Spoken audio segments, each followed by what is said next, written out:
let's talk about Daredevil. By now, I'm sure we're all aware that Netflix's hit Daredevil series has been resurrected into Disney Plus's Daredevil Born Again. And to be honest, besides a small handful of fairly excusable issues, the show is really great so far. Now, this sentiment seems to be the general consensus for most fans, except for... Is it woke? Is it garbage? It's all of it. It somehow got way worse than I ever imagined. That's right. Today, I'm going to be debunking the most dishonest comic media reviewer I've ever seen, Ranting for Vengeance. Man, the first time was so nice, I had to do it twice. Anyway, how about we just rip the band-aid off and get right into it? Quick disclaimer, this isn't rage bait. I'm not lying to you. The show literally could not get any worse. So as I mentioned in my previous video talking about this, it's rumored that 4 trans people have been cast in Daredevil Born Again. Irrelevant. Okay, so the first big thing is in the first episode, we get this intro showing us that Matt, Foggy, and Karen are going to Josie's. It feels exactly like the Netflix show. We get some good visuals of the city, and we see that Bullseye is back in town. And out of nowhere, really unexpectedly, Foggy just gets killed by Bullseye. Now, I'm not gonna lie, when Matt was swinging around on rooftops and fighting Bullseye, and you had this awesome red and blue lighting, it did feel like something out of the comic. But then anything that resembled Daredevil was completely destroyed. You see, that's the thing with this show. It has glimpses of greatness, like the visuals, for example. Certain scenes and shots look great, with neon lighting and noir shots that could be out of a comic. And then 2 seconds later, it turns into this blown out mess that looks like a CW show. The show definitely isn't blown out, it's just brighter than the original Netflix show, which isn't really a problem. And I feel like they might be using the overall brighter lighting to emphasize how Matt has moved away from his old life as Daredevil. Which is why the lighting and tone changed so much from the opening scene to after the time skip when Matt has stopped being a vigilante. It's also why we kinda get some of that dark tone and lighting back when Matt is forced to slip back into his vigilante ways for a second. Whatever the case may be, sure, some of the lighting in Born Again is brighter than the original series, but that's not necessarily a bad thing, it's just different. It's not really a big deal. I'll come back to that in a second, because we need to talk about how Foggy was just killed off. And yeah, there was a little bit of sadness, but literally, one of the biggest supporting characters of Daredevil, who was around for like 20 years, just gets killed off. So think about it, back in the Netflix show, randomly, race-swapped Ben Urich was killed off and taken out of the show. So that gets rid of the dynamic between Daredevil and Ben Urich that is throughout every single one of the great classic comics. So that's one major character of Daredevil erased from the story. Then we get to the very first episode of Daredevil, Born Again, which it really doesn't deserve the name of, because it's not being religious or being faithful to the 10 out of 10 masterpiece that is Frank Miller and David Mazzucchelli's Born Again. So the fact that Foggy also got bumped off, that means that 2 major characters of Daredevil are literally gone from the story. And Karen might as well be gone as well, because she literally disappears straight after this time jump that's 1 year after Foggy dies. First of all, Daredevil Born Again isn't adapting the Born Again comic because season 3 of Netflix's Daredevil pretty much already did that. What sense would it make to be repetitive? If you stopped slurping on Frank Miller's dick for a minute, maybe you would have realized that. And second of all, it's completely fine to kill off a character like this, it's impactful and it's an important catalyst for the conflict and the rest of the show. It's also completely fine that most of the characters we normally see surrounding Matt aren't here, especially because the entire point is that he has moved away from basically everything having to do with his old life. The catalyst for that, of course, being Foggy's death. It's also really weird that you'd even bring up Ben Urich to try and make this point, considering he hasn't even been in the show since way back in season 1 of the Netflix show. Also, Ben Urich's death was hardly random, it was built up to over the entirety of season 1. After Matt sees that Foggy died and he's fighting Bullseye up on this rooftop, screaming obnoxiously, which is a common trait in this show and in this version for some reason.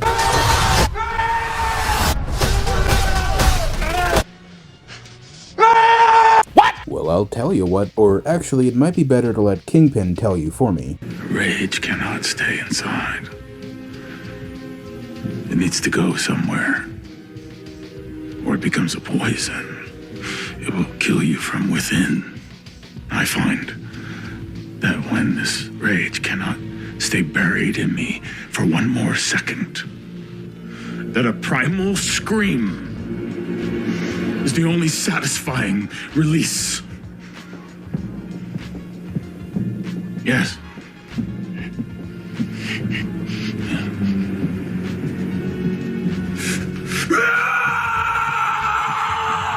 And even without Kingpin's explanation, the different reasons why Matt screams in these instances are pretty apparent. This is a scream of rage and anguish because he's fighting the man who just shot his best friend. Same with this one. This is a scream of rage because he was just forced to do something that he'd been trying not to do for over a year. And this one hasn't even happened in the show yet, but we can assume the reason was still something similar. This really isn't that hard. He decides to beat the ever-living crap out of Bullseye, then drop him off the rooftop, basically getting rid of him. And this was absolutely badass. It felt like something straight out of a Daredevil comic. You can look all across YouTube, and I'm calling out certain YouTubers right now, saying that Daredevil doesn't kill, and he has some sort of no-kill rule. That's not true, like one bit. Go back to his origin story, Daredevil, the Man Without Fear. One of the most defining parts is when he accidentally takes the life of an innocent girl. He realizes what he did, it haunts him, and it pushes him to be better. That doesn't stop him from killing. In the rest of the Man Without Fear, he gets rid of like several guys. You can probably count it up. Daredevil is not a hero with a no-kill rule. Oh yes he is. And it is in fact very easy to count up how many people he killed in Man Without Fear, but I'm getting ahead of myself. I'll let you finish talking before I explain how you're being dishonest here. But once again, this show couldn't even accept that, because Bullseye didn't even die. The guy somehow survived like a 12-story drop straight onto concrete, and he gets up. So then we do a 1-year time jump where there's a court date, and then Bullseye gets put to prison for life. How the hell did he survive? You could have had a great arc for Daredevil where he'd realised that you can't just put away villains into jail over and over. Sometimes you have to go further. These are ideas and themes that were pioneered by Frank Miller in the original comics, and we're just ignoring them yet again. Yeah, so that's not true at all. See, when this guy says Daredevil doesn't have a no-kill rule, and he killed people in Man Without Fear, someone who's never read the comic probably thinks, oh, so he was just out here killing bad guys like the Punisher does, when that could not be further from the truth. Remember earlier when I said it's very easy to count how many people he killed in Man Without Fear? Well, it is very easy because it's exactly 5. And spoiler alert, most of those kills were accidental and absolutely none of them were in cold blood. The first person in Man Without Fear to die because of Matt is one of the mobsters who killed his father. Oh, and right about now you might be asking, Sinister, why did you say person who died because of Matt instead of person Matt killed? Well, that's because Matt didn't really kill him. He died because he had a heart attack while he was running away scared of Matt. Sure, he had a heart attack because Matt was chasing him, but it definitely wasn't Matt's intention to kill him. And how do I know this, you ask?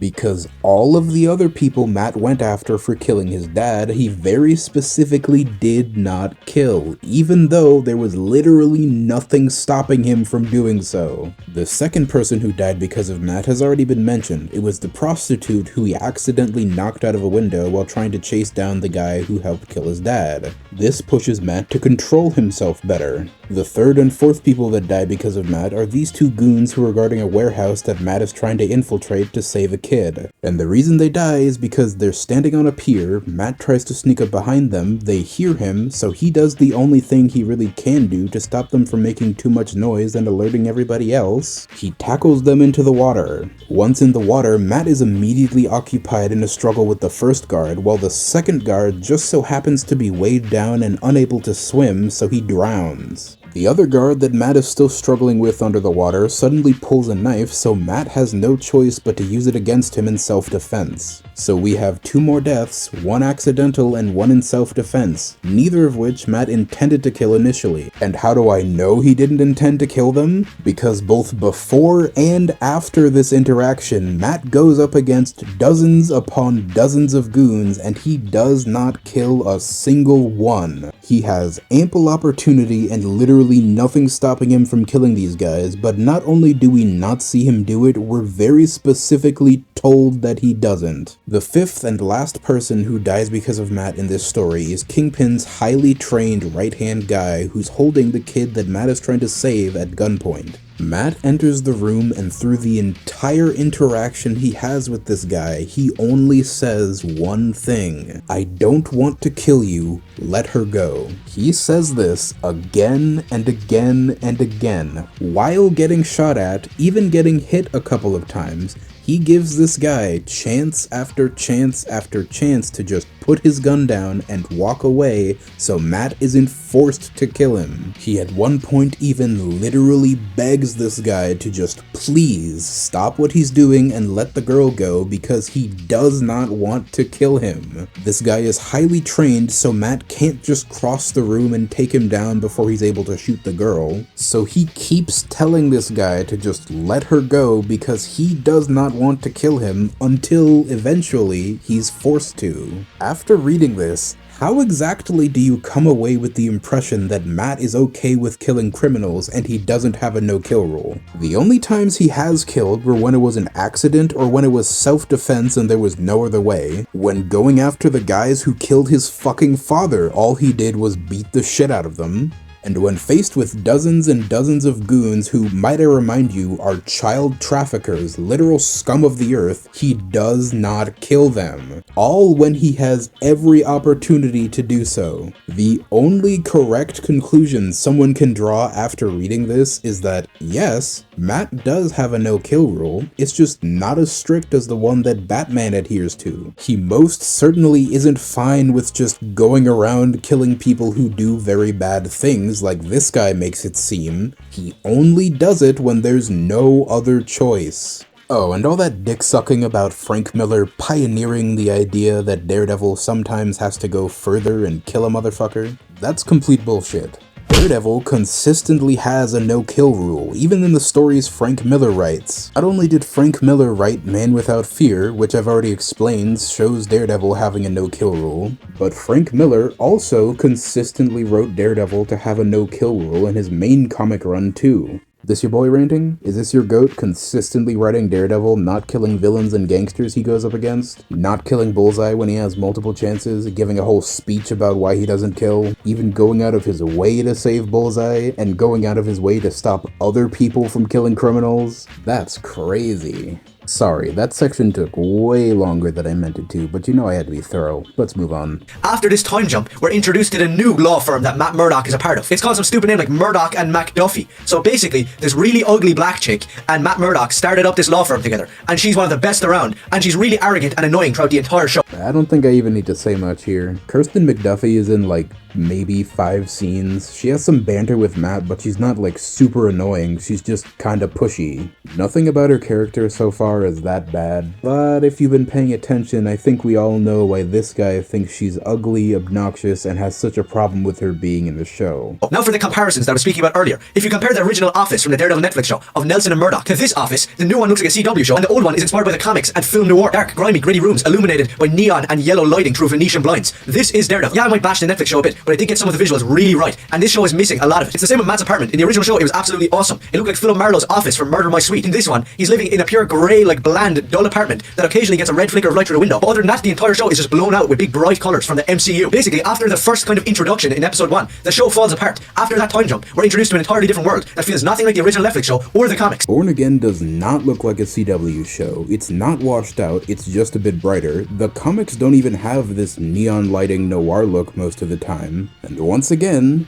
everything looks different because Matt has not only moved away from his old life figuratively, but literally. The settings in the Netflix Daredevil show looked how they did because Matt was in Hell's Kitchen. He's not in Hell's Kitchen anymore. He has moved to a more expensive part of town and gotten a much higher paying job, so of course everything around him looks less run down and gritty. Now don't get me wrong, it's completely reasonable to prefer the look of the Netflix show over Born Again, but it's nonsensical to call Born Again trash because it doesn't look the exact same as the Netflix show. The changes that they've made for this show make sense within the context of the story, and like I said earlier, these changes aren't bad, they're just different. After this time jump, we're introduced to the new love interest, Heather Glenn, which is a race swap, and I'm not going to say which race or who it is, but it is a race swap if you do your research. This is Heather Glenn from the comics, and this is Heather Glenn from Born Again. Even if they aren't the exact same ethnicity, it's undeniable that live-action Heather doesn't even look that far off from comic Heather. The actress playing live-action Heather is Russian, and I'm pretty sure we don't even get anything specifying what ethnicity comic Heather is. Really, the biggest difference in their appearance is their hair. Stop nitpicking. And there's no chemistry between her and Charlie Cox. It's just this 4 scenes where they're walking along holding hands or eating dinner.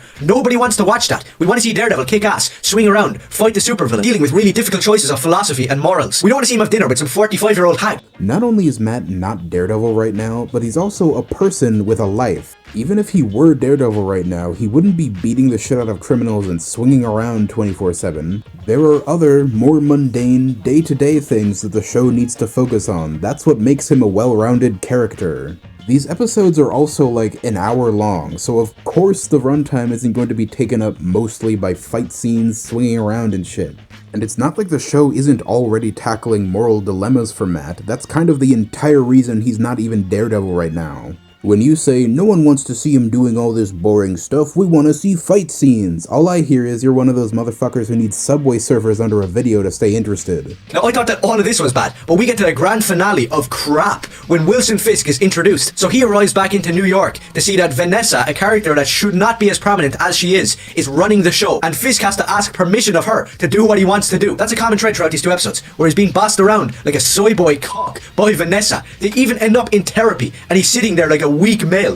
Oh, flag on the play. Unnecessary pot calling kettle. That's a 5-yard penalty. But in all seriousness, Fisk isn't being bossed around by Vanessa. He respects her. Vanessa took over the business for a while Wilson was gone, and she's literally the one person that he cares about and respects the most. So of fucking course he's going to ask her to step down and go to therapy with her to fix the issues they have. What the fuck did you expect him to do? Just walk in there like, Vanessa, I greatly appreciate you running things in my absence.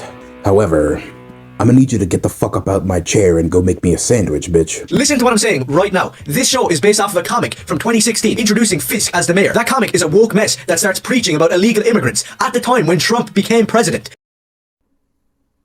Really? You sure about that? That's a complete fucking lie. In the entire arc where Fisk is mayor, not once is he on some dictator gerbs type shit talking about illegal immigrants. The only policy that we ever see him focus on or talk about during his campaign is trying to outlaw vigilantes. Fisk didn't even run as a Republican or a Democrat, he ran as an independent. There's nothing here to suggest that he's a Trump allegory, unless Donald Trump also hates superheroes. You're telling me there's no correlation, that Fisk isn't an allegory for Donald Trump? I don't know if we can show any of this on screen because I might get copyrighted, but Fisk is the ultimate Trump figure in the show, where all the good liberals know that he's actually a criminal deep down, and that he's a horrible person, and that he's lying to everyone. Not to mention the people around Fisk and the people who support him in the show that are depicted as literally a caricature of a Trump supporter. Fisk even has his own motto saying Fisk can fix it or something, and there's hats where everybody's going around, these supporters, wearing blue hats with writing and this motto on it. You're telling me it's not an allegory for Make America Great Again? Yes, I'm telling you exactly that. Do you know how fucking common political slogans and political slogans on merch are? That's like day one campaigning shit. Everybody does it. Fisk having his motto on merch that his supporters wear like basically every other political candidate ever does not mean that he's a Trump allegory. You literally have as much ground to say that he's an allegory for any other political figure as you do to say he's an allegory for Trump. Also, you're not avoiding showing clips of Fisk's supporters going around wearing blue hats and acting like caricatures of Trump supporters because you're afraid of copyright. You're not showing it because it doesn't fucking happen. There are like 3, maybe 4 scenes with Fisk supporters walking around or wearing hats, and in all of them, they're either trying to get a picture with him or celebrating that he won, which are typical things basically anybody who supports a political candidate do. There is absolutely nothing caricaturish about what these people are doing. Don't act like this show isn't woke and it isn't crap. Don't act like it's as good as the Netflix show, just with a few small differences here and there. It's garbage, it's woke, it's made by left-wing Marxist nutjobs, and the most obnoxious left-leaning Marxist politics you've ever even seen. You keep using the word. I don't think it means what you think it means. Yeah, so in basically every video I've seen of yours, you call the writers of stuff Marxists, and the stuff that they've written full of Marxist politics. No they're not. In this conversation, Marxism is 1000% just a buzzword you use to keep dumbasses like you interested in the bullshit you're spewing. Because there isn't a drop of Marxist politics in Daredevil Born Again or any of the other stuff I've seen you say this about. If you're so adamant that there is, go through the episodes and actually point out specifically where these politics show up. You can't. What is there not to understand? There's so many small details and scenes that can be called out in this show, like the massive amount of female black women or Asian women that are telling people what to do and just getting smart with people all over the place. Can you get more mask off than that? Like Fisk's advisor, which is this black woman. Yeah, in the Netflix show we got Wesley, a character from the comics. In this we get some random black who tells Fisk that you might not want to talk about Vanessa in your campaign because our more traditional voters probably won't like hearing about women because they're misogynists or something. Oh, so close. She actually told him the exact opposite of that. Well, the inaugural speech tracked better than expected, especially with the younger constituents. However, Vanessa's resistance to being part of the narrative is hurting you with more traditional voters. People all over the internet are coping, saying that, yeah, I actually probably prefer the original show, but this one's still pretty solid, even if there's some slip-ups here and there. It's not solid, and it's nowhere near good. When the Netflix Daredevil show came out, it was an underdog. Nobody wants to see Daredevil. They want to watch Spider-Man or Batman. So it was the ultimate underdog. Daredevil isn't an underdog. The Netflix show was watched by millions of viewers like on day one. And even before that, Daredevil was still a very popular character. Why even lie about something like this? And this show is not an underdog. It's a brand new Disney Plus, high budget, CGI everywhere, premiere red carpet show that everybody's talking about. And it somehow still failed. I know I'm gonna get some retard in my comment section saying, no, it didn't fail, everybody's loving it, everybody's reviewing it great. That may be true, tons of people might love this show, but sorry to break it to you, those people aren't real fans. This show sucks. Not only does it not even resemble the character of Daredevil, it's also a disgrace to the 10 out of 10 masterpiece run that you should be reading if you are a fan of the character. Frank Miller's Daredevil. For the love of God, drop the meat! If any of you out there actually agree with me on my enraged ranting about this pile of garbage, then do let me know. And I know I'm probably gonna get a massive wave of hate, so to all you sons of bitches, if you got a problem, you can go complain to your boyfriend. Well, that was definitely something. To round things off here, I'd like to address one of the last things he mentioned a second ago. Ranting, you definitely do not have the authority to tell other people that they're not real comic fans, because you aren't a real comic fan. A real comic fan wouldn't try and insult people for liking a comic or a comic adaptation that objectively does not have the issues you say it does. A real comic fan wouldn't lie about something that happened in a comic to suit a false narrative he's trying to push. A real comic fan would know what the fuck he's talking about when he's trying to reference something that happened in a comic he supposedly loves. Get this, I only started reading Frank Miller's Man Without Fear story and main Daredevil run just a couple of days ago to do research for this video. And I know them both better than you, who claims to absolutely love Frank Miller's masterpiece 10 out of 10 Daredevil run. Funny how that works, ain't it? There are two options here. Either you have read these comics you talk about and you're just lying about them to clout chase, rage bait, and spin a false narrative, or you don't read any of the comics you talk about and you just look up whatever tidbits of information you need to make yourself sound like you know what you're talking about so you can clout chase, rage bait, and make a false narrative. In any case, you add absolutely nothing of value to the comic book community. All you do is lie, be racist, and look stupid to the people who actually read the stuff you talk about. You're a grifter, that's it. If you made it this far into the video, thank you very much for watching, and just like last time, I'm going to do the thing that ranting never will and tell you to go look at the comics yourself and let them tell you what the truth is. As a matter of fact, if you take a look down in the description, I will not only be putting links to every comic discussed in this video, but there may or may not also be a link to a place you can watch a Daredevil Born Again if you don't have Disney+. Just copy paste them and have fun. Oh, and it looks like Ranting for Vengeance is going to be doing one of these videos for every episode of Daredevil Born Again that comes out. So if anybody really wants me to respond to some of those, I'll probably do it. Just let me know. Once again, thank you very much for watching, and goodbye.